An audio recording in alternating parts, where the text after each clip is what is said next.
ভারতে হিন্দুদের গণেশ উৎসবের শেষ দিনে যখন শহর জুড়ে লাখো ভক্ত বিসর্জনের প্রস্তুতিতে ব্যস্ত, ঠিক তখনই একটি হোয়াটসঅ্যাপ বার্তা কাঁপিয়ে দিল পুরো মুম্বাইকে। 400 কেজি RDX দিয়ে 1 কোটি মানুষকে মারা হবে, এমন একটি মেসেজ এসেছে মুম্বাইয়ের ট্রাফিক পুলিশের হোয়াটসঅ্যাপ হেল্পলাইনে।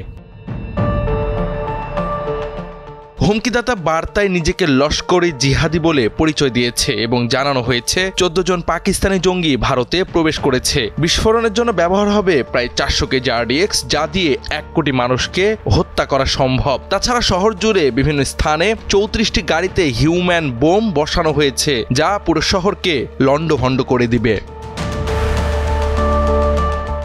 এই ঘটনায় রীতিমতো চাঞ্চল্য ছড়িয়েছে প্রশাসন ও জনসাধারণের মধ্যে। তবে কালক্ষেপণ না করে দ্রুত তদন্তে নামে মুম্বাই পুলিশ। হোয়াটসঅ্যাপ বার্তা পাঠানো নম্বরের সূত্র ধরে একাধিক জায়গায় তদন্ত তল্লাশির মাধ্যমে অভিযুক্তকে খুঁজে বের করা হয় নয়ডার সেক্টর 79-এ। সিসিটিভি ফুটেজ, গোয়েন্দা তথ্য ও নজরদারির মাধ্যমে গ্রেফতার করা হয় অশ্বিনী কুমার সুরেশ কুমার সুপ্রা নামে 50 বছর বয়সী এক ব্যক্তিকে, যিনি পাটনার বাসিন্দা এবং পেশায় একজন জ্যোতিষী ও ব্যবসায়ী। জানা গেছে তিনি বর্তমানে স্ত্রীর সঙ্গে বিচ্ছেদের প্রক্রিয়ায় রয়েছেন এবং মানসিকভাবে অস্থির অবস্থায় ছিলেন।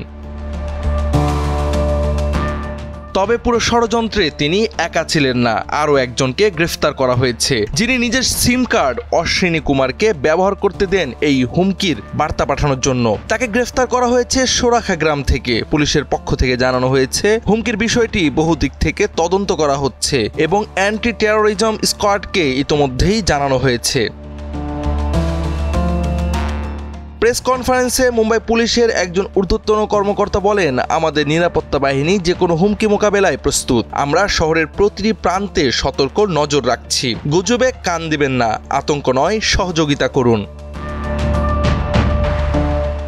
শহরের সবচেয়ে বড় উৎসব গণেশ চতুর্থী যখন শেষ হতে চলেছে, তখন এমন এক হুমকি জনমনে দুশ্চিন্তা ও ভয়ের ছায়া ফেলেছে। তবে প্রশাসনের তৎপরতা ও দ্রুত পদক্ষেপ মুম্বাইবাসীকে স্বস্তি এনে দিলেও শঙ্কার মেঘ এখনো কাটেনি। অজানা আতঙ্ক আর ভয়ের নগরীতে পরিণত হওয়া মুম্বাইয়ের সর্বত্র এখন এক আলোচনা, কিছু হবে না তো।